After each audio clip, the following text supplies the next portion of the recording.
Coming up next on the Jeff Crilley Show, she has a very successful PR and marketing company, and so she shares other people's stories for a living.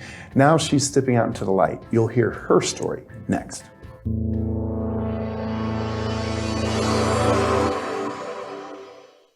Many are predicting that the worst is yet to come, which is unfortunate, said one person here.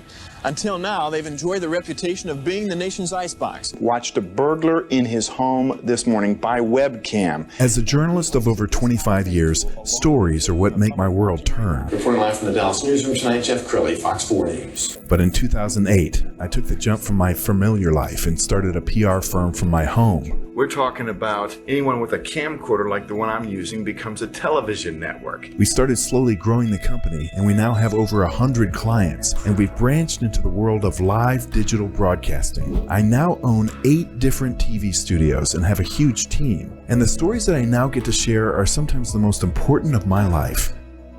Life has a funny way of coming around full circle. This is the Jeff Crilley Show.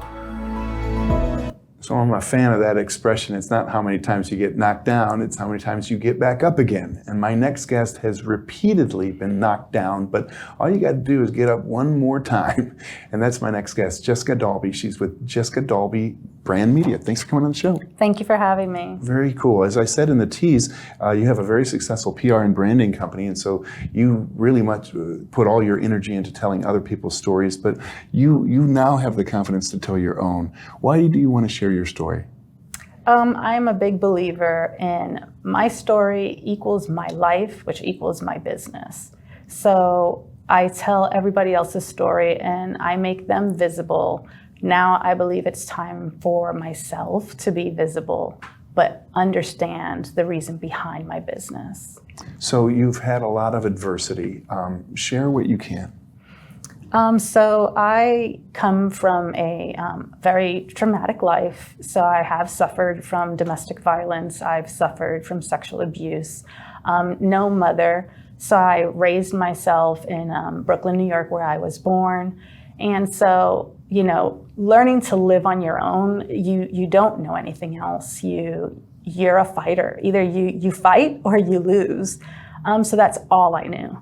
I never was visible. I never heard the words, "You are worthy." So with that being said, I took all of that pain and I kind of bottled all of that in. And, I never really realized how powerful it is for other people to hear the words, "You are worthy." Wow.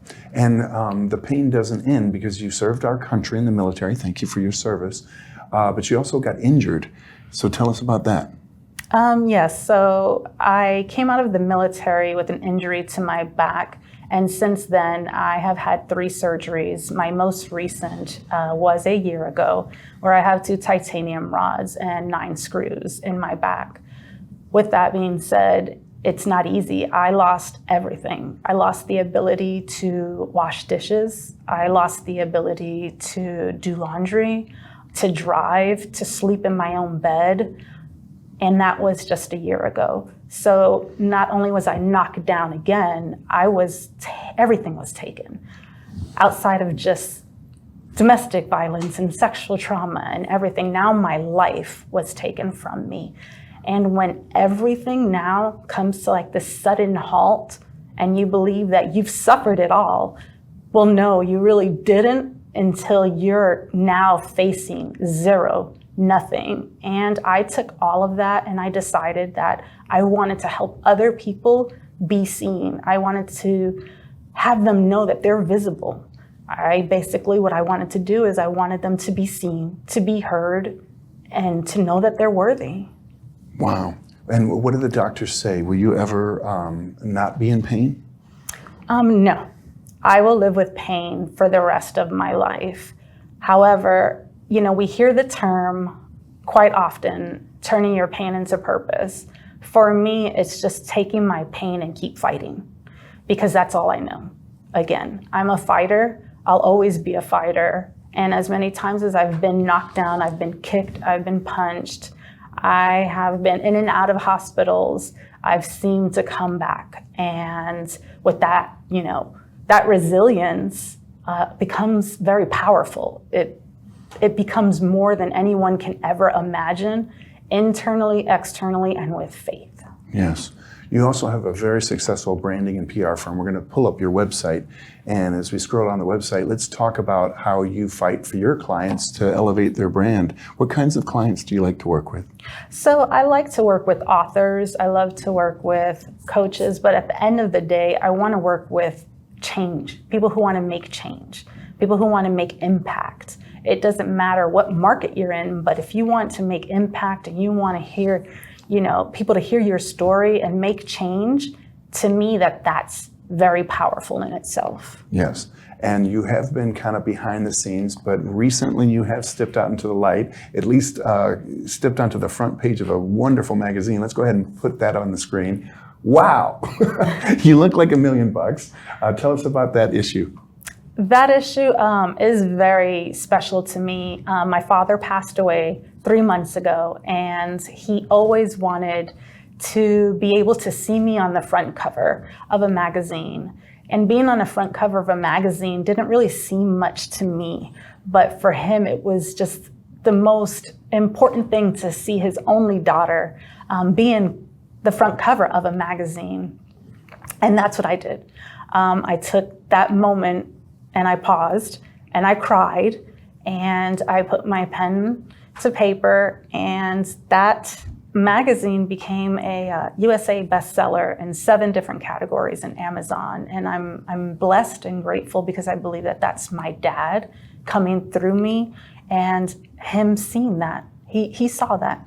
Wow, so beautiful. And I'm so sorry for your loss. I know he's looking down, very proud of you right now. We also have found some other articles that you've been featured in. Let's go ahead and pull up one. You're very photogenic. I mean, as we scroll down this is Shout Out Atlanta. Have you ever been a model? That's a very funny story. So COVID hit in January 2020, and I began to build up our portfolios. I like to tell my own clients, you have to build your portfolio up. And COVID hits after my first photo shoot.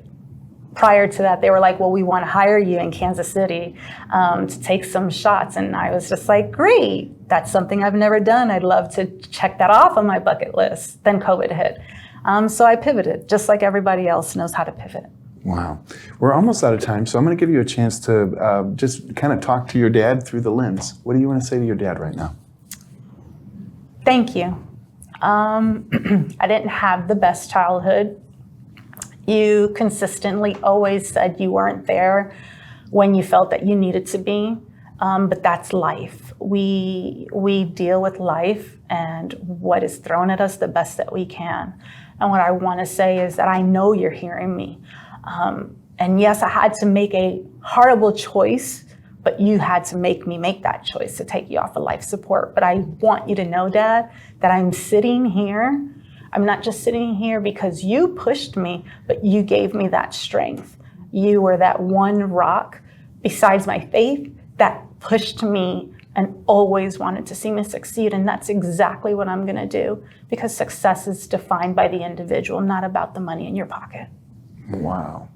I've got tears in my eyes, and I know everybody watching this does as well. We're going to keep you and your family in our prayers. We're going to end with her website, which is jessicadalbypr.com. The great Jessica Dalby, thanks for coming on the show. Thank you for having me. You bet. That's it for now. We'll see you next time.